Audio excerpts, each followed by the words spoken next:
नमस्कार, मेरा नाम राघव है और आप बोलतंत्र देख रहे हैं। ये राम राज्य की पहली सुबह है। कल अयोध्या में भव्य श्री राम मंदिर का शिलान्यास कर दिया गया है और अब इस देश में राम राज्य आएगा। प्रधानमंत्री मोदी ने उसका शिलान्यास किया। हम आज मौजूद हैं बनारस काशी, जो कि इस देश के धर्म की धुरी है और आस्था की भी धुरी है। बनारस के घाट, काशी के घाट आपको देश की संस्कृति और धर्म से जोड़ते हैं। ये सिर्फ भारत में नहीं, विश्व के हर हिस्से में जाना जाता है। मगर लॉकडाउन के बाद से जिस नाव पर मौजूद हूँ मैं, ऐसी हज़ारों नाव चलाने वाले लोगों की जीविका का क्या हो रहा है, उनके घर परिवार कैसे चल रहे हैं, ये तमाम सवाल कहीं खो गए हैं। जो लोग 6 महीने से अपने अपने घर पर बैठे हैं, उनकी रोज़ी रोटी कैसे चलेगी? क्या सरकार ने इसके लिए कुछ सुध ली है? क्योंकि राम राज्य का मतलब तो होता है हर आदमी की खुशी। मेरे साथ एक साथी मौजूद हैं। क्या नाम है आपका? शंकर। शंकर भाई, कितना समय हो गया रोजगार बंद हुए हुए? ये लगभग 5.5 महीना या 5 महीना हो गया है। 5.5 महीना हो गया। आपके परिवार का मासिक खर्च क्या होगा, मतलब घर चलाने के लिए? इससे पहले आप कितना कमा लेते थे एक महीने में? एक महीने में वही लगभग कमा लेते थे 12 से 10,000 तक कमा लेते थे। 10,000 तक।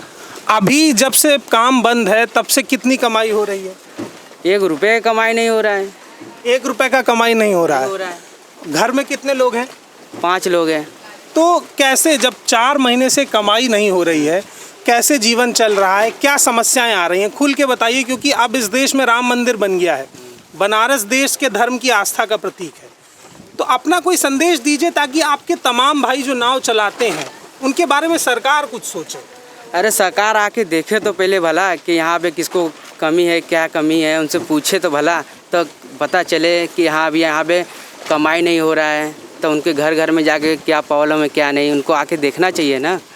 तो ऐसा अभी कोई नहीं आता है? तो प्रधानमंत्री कहाँ कोई नहीं आता है, कोई भी नहीं आता है। वोट ले लेंगे सब चले जाते हैं।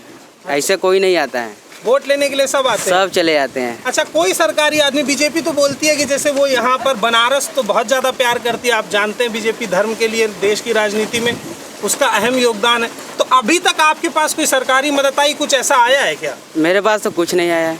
कुछ भी नहीं आया? कहीं आपने अपनी बात रखी?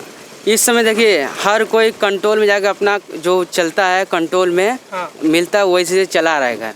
जो अनाज मिल रहा है, अनाज मिल रहा है। बाकी ऐसा कोई कमाई नहीं हो रहा है कहीं पे भी। हम लोग को नाव डोंगी का काम है, तो हम लोग को नाव सवारी आएगा तभी तो हम लोग इसको लेके चलेंगे।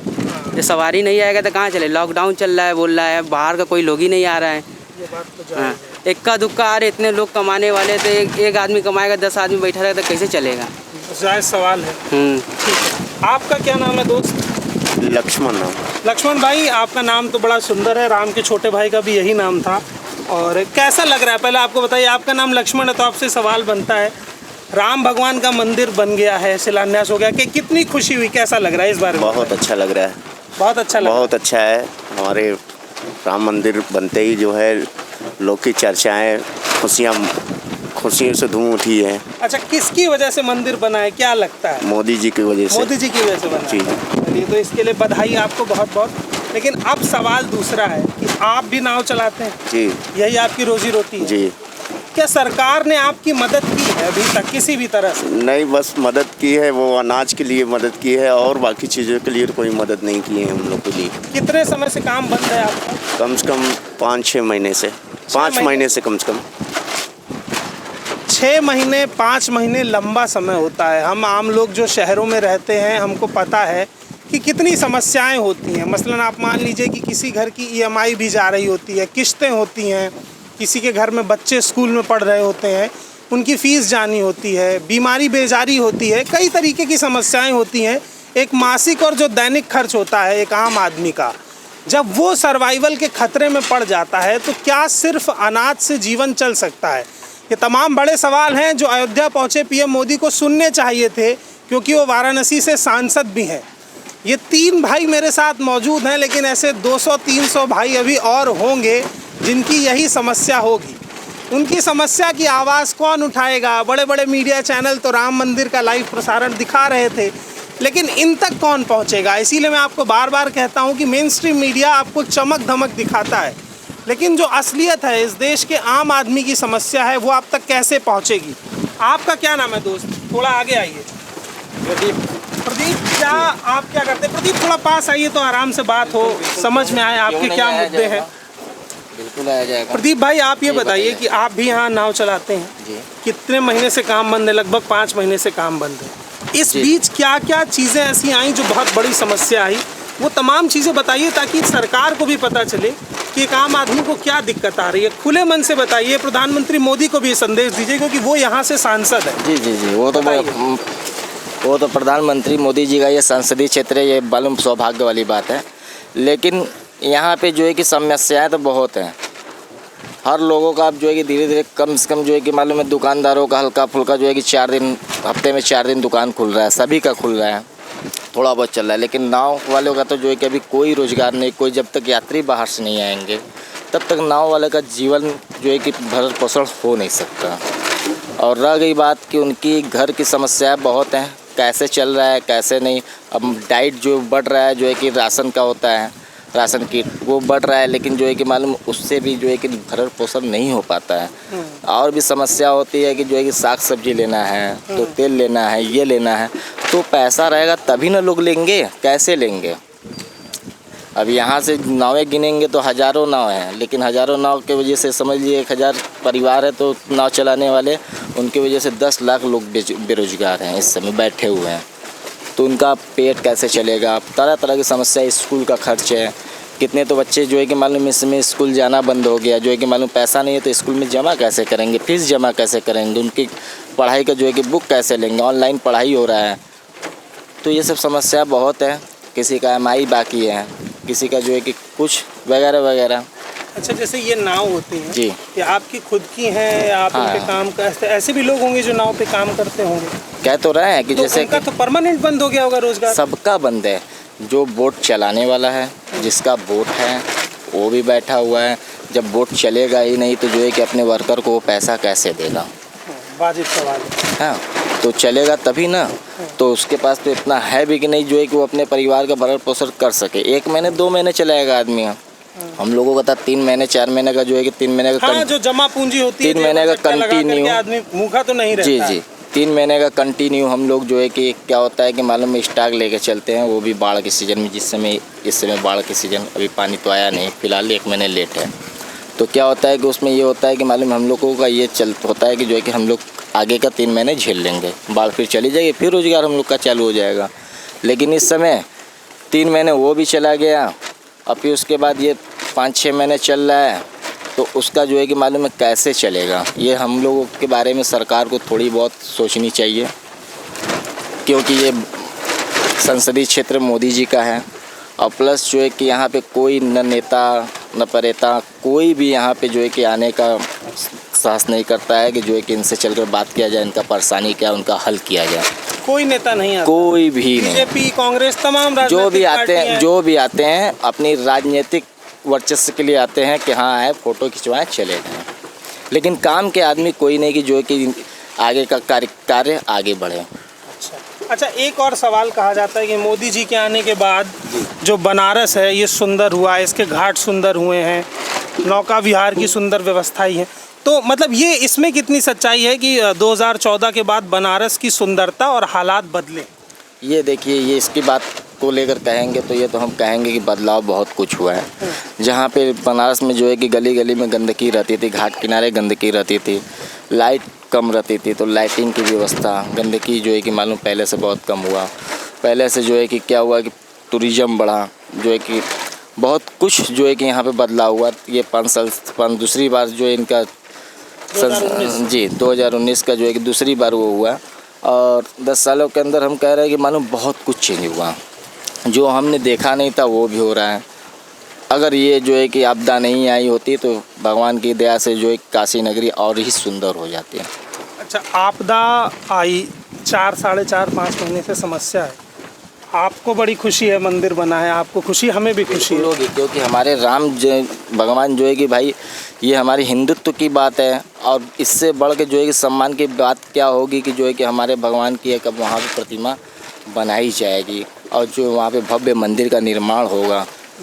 कभी हम गए अयोध्या में तो हमने देखा कि बहुत खुशी हुई कि चले राम भगवान का दर्शन करें। लेकिन जब गए हमने तो देखा तो जो है कि वहाँ पे इतनी सिक्योरिटी, तो हम कहे कि हो सकता है भाई कि जो है कि कोई अद्भुत मंदिर का जो है कुछ हो।